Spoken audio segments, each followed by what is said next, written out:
Bien-aimés frères et sœurs en Jésus-Christ, je vous salue tous dans le Seigneur.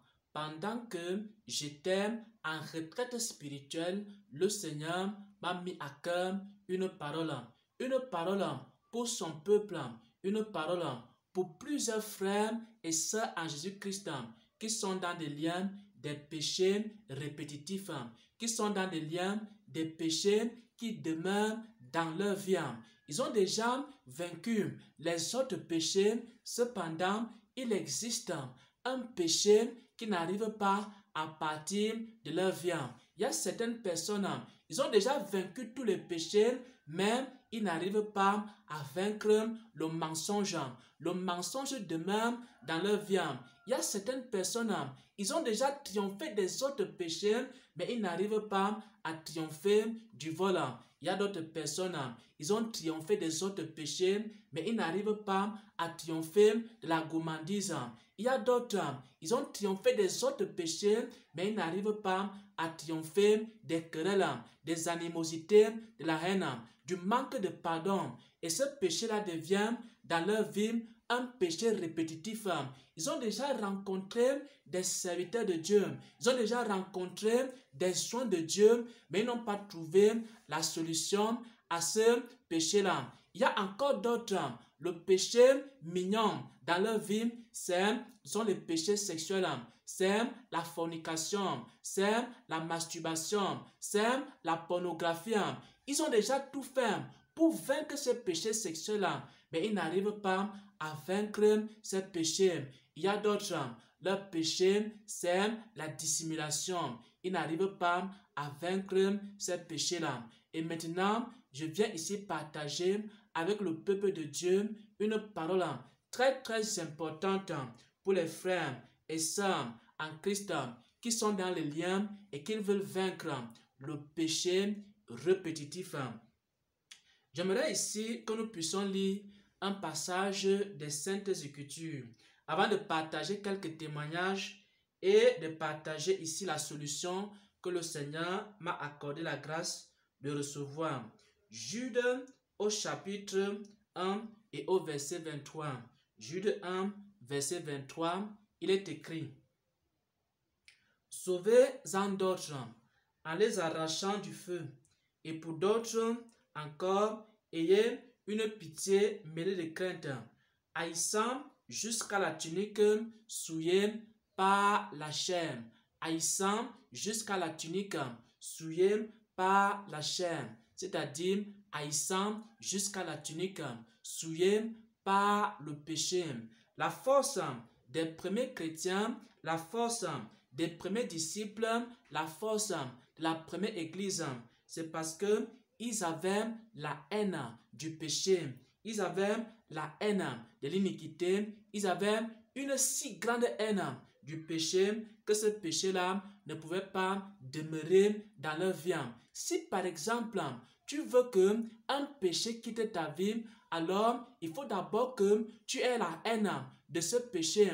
L'homme le plus haut du monde ne peut pas te délivrer d'un péché que tu aimes. Même Dieu lui-même ne peut pas te délivrer d'un péché que tu aimes. Si tu prends encore plaisir à la pornographie, alors Dieu ne peut pas te délivrer de la pornographie. Même ta prière ne sera pas sincère. Si tu prends encore plaisir au mensonge, Dieu ne peut pas te délivrer du mensonge. Parce que ta prière de repentance ne sera même pas sincère. Ce sera comme la prière de Judas. Si tu prends encore plaisir au volant, Dieu ne peut pas te délivrer du volant. Pourquoi? Parce que ta prière de repentance ne sera pas sincère. Pour vaincre un péché, il faut d'abord haïr ce péché. Si tu commences à haïr un péché de toute ta force, de toute ton âme, alors ce péché va partir dans ta vie. C'est pourquoi il est écrit ici, dans Jude 1 au verset 23, il est écrit ici: Sauvez-en d'autres en les arrachant du feu, et pour d'autres encore, ayez une pitié mêlée de crainte, haïssant jusqu'à la tunique souillée par la chair, jusqu'à la tunique souillée par le péché. Il faut d'abord avoir une grande haine contre un péché et ce péché va disparaître dans ta vie. Aussi longtemps que tu prends plaisir à quelque chose, ça sera difficile pour toi de pouvoir te débarrasser de la chose. Même si tu pries n'importe comment, même si tu jeûnes n'importe comment, même si, et par exemple, l'homme le plus haut du monde prie pour toi, alors il n'y aura pas de solution. C'est la raison pour laquelle plusieurs personnes partent voir des serviteurs de Dieu pour prier pour eux. Et tous les péchés sont effacés, pardonnés. Et ils triomphent de ces péchés. Même le péché que tu aimes, tu ne pourras jamais triompher de ce péché-là. Aussi longtemps que tu aimes le mensonge, tu ne pourras jamais triompher du mensonge. Tu vas confesser le mensonge chaque jour, jusqu'au jour où tu auras le dégoût du mensonge. À ce moment-là, Dieu va te délivrer. Tu peux par exemple confesser la fornication jusqu'au jour où tu vas commencer à haïr les rapports sexuels hors mariage. Alors, à ce jour-là, Dieu va te délivrer. Tu auras beau, par exemple, confesser les animosités, les querelles. Alors, jusqu'au jour où tu vas commencer à haïr ces choses de tout ton cœur. Alors, le Seigneur va te dépouiller et te débarrasser de cela de façon définitive. Je vais prendre maintenant quelques témoignages. Le premier témoignage, c'est le témoignage d'une sœur en Christ. Nous étions en train de prier avec une sœur en Christ. On élevait plusieurs sujets de prière. Et lorsque on est arrivé au sujet de prière qui concerne la fornication, pendant que je priais pour que Dieu débarrasse de la fornication, elle ne priait pas. Les autres sujets de prière, elle priait. Mais lorsqu'on est arrivé sur la fornication, elle a cessé de prier. Pourquoi? Parce qu'elle ne voulait pas. Elle avait un amour pour la fornication. Et aussi longtemps qu'elle avait cet amour pour la fornication, elle n'arrivait pas à bien prier, même par rapport à la fornication. Il y a aussi le témoignage d'un frère en Christ. Il m'a fait part du fait qu'il fait la liste de ses péchés. Et quand il fait la liste de ses péchés, il y a un péché, lorsqu'il arrive sur ce péché-là et qu'il veut confesser ce péché, il n'arrive pas à confesser ce péché. Pourquoi? Parce qu'il n'a pas la haine de ce péché-là. Il n'arrive pas à confesser ce péché-là parce qu'il n'a même pas encore la haine de ce péché. C'est pourquoi ce péché demeure dans sa vie depuis des années. Il veut se débarrasser du péché, mais il n'arrive pas à se débarrasser. Et lorsqu'il commence à confesser ce péché-là, c'est comme s'il faisait la comédie. Il sait très bien qu'il aime ce péché, mais il le confesse quand même. Et Dieu sait l'état de ton cœur. Et Dieu sait très bien que ta confession n'est pas sincère. Il sait très bien que ta repentance n'est pas sincère. La première chose à faire, c'est d'abord de haïr ce péché. Il faut que tu commences à haïr ce péché qui est dans ta vie depuis des années. Il faut que tu commences à avoir la haine de ce péché. Tu n'arrives pas à haïr ce péché, alors demande au Seigneur de mettre dans ton cœur la haine de ce péché. Commence à demander au Seigneur. Commence à crier à Dieu. Commence à dire au Seigneur, donne-moi la haine du mensonge. Ça fait longtemps que je suis dans le mensonge. Ça fait longtemps que je suis dans la tromperie. Je n'arrive pas à me débarrasser de la tromperie. Pourquoi? Parce que moi-même, quelque part, je prends plaisir à la moquerie, je prends plaisir à la tromperie, je prends plaisir à la duplicité. Et lorsque je confesse, ce n'est pas en toute sincérité, parce que moi-même, je prends encore un peu plaisir au mensonge, à la tromperie, à la duplicité. Seigneur, donne-moi la haine du mensonge. Seigneur, donne-moi la haine du mensonge.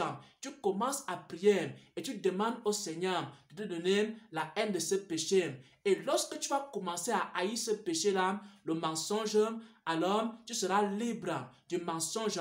Alors le Seigneur va te débarrasser du mensonge. Tu n'auras pas besoin d'aller voir un homme de Dieu très très haut pour qu'il prie pour toi. Tu vas prier simplement et ce péché va quitter définitivement ta vie.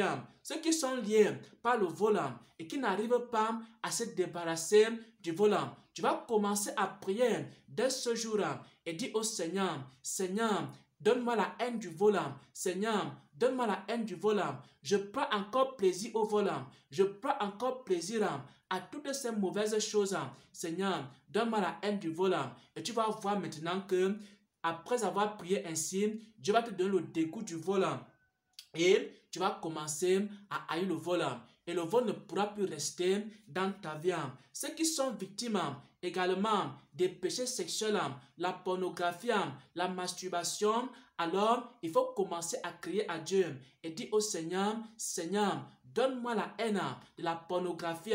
Et le Seigneur va mettre la haine de cette chose dans ton cœur. Et ensuite, tu ne pourras plus regarder ces mauvaises choses, ces abominations. Mais il faut d'abord crier à Dieu, Seigneur, donne-moi la haine de ce péché. Beaucoup sont victimes également de la gourmandise. Il faut que tu dises à Dieu, donne-moi la haine des excès de table. Donne-moi la haine des excès de table. Et le Seigneur va te donner le dégoût de ces choses. Et c'est comme ça que tu vas triompher de ce péché. Quel que soit le péché répétitif dans lequel tu es dans les liens, alors il faut crier à Dieu et demander au Seigneur de te donner la haine de ces choses-là. Et c'est comme ça que quand tu seras rempli de la haine de ce péché, alors tu pourras triompher de ce péché par la puissance de Dieu. Le Seigneur lui-même ne peut pas te débarrasser d'un péché que tu aimes. Il faut d'abord haïr ce péché. Il faut d'abord détester ce péché. Il faut d'abord avoir le dégoût de cette chose-là. Tant que tu n'as pas le dégoût de ce péché, alors tu ne pourras jamais le vaincre. Et c'est pourquoi je prie que le Seigneur puisse déverser dans le cœur d'un frère, dans le cœur d'une sœur, la haine de ce péché. Que le Seigneur t'accorde la grâce de crier à lui pour qu'il mette dans ton cœur le dégoût de ce péché. Que le Seigneur t'accorde la grâce de crier à lui pour qu'il mette dans ton cœur le dégoût des mensonges, le dégoût des animosités, le dégoût des querelles, le dégoût des sueurs, le dégoût de toutes ces choses qui sont dans ta vie et qui demeurent dans ta vie. Et ainsi, tu seras libre de cette chose. Ainsi, tu seras libéré de cela. Mais il faut d'abord avoir la haine de ce péché.